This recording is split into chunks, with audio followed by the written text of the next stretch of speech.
promise I don't go to bed with this much makeup on and in my pajamas. But I got off work early today, and then it allowed me to do some homework. And so I was here doing homework, but I wanted to read you something from my lecture that I thought was really thoughtful and got me thinking, and I thought I'd post about it. And then I'll take off my makeup after I'm done, which is great that I hadn't taken off my makeup because I was right to work, right to the homework. Okay. All that stuff is so irrelevant. I'm in a Christian leadership class, and this woman said something super fascinating in this lecture.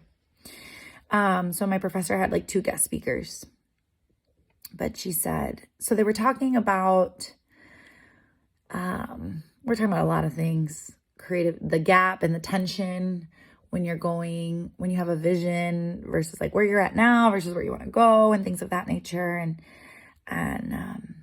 But it was also talking a little bit about what happens when there's a lot of anxiousness in systems. So we talked, the references was like COVID and with Black Lives Matter, when there's a lot of tension in the room because there does need to be movement and there does need to be change. So there's tension in the room because a change is underway. It's going to happen. But anxiety also rises because change is on the way.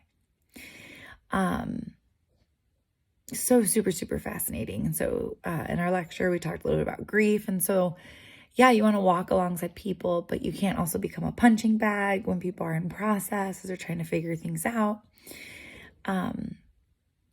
But this lady said something that was so helpful about how to manage ourselves as leaders when maybe things are going not so well, right?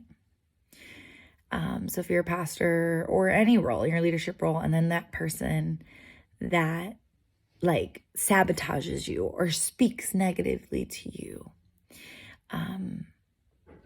what she said is, sabotage is the human thing anxious people do.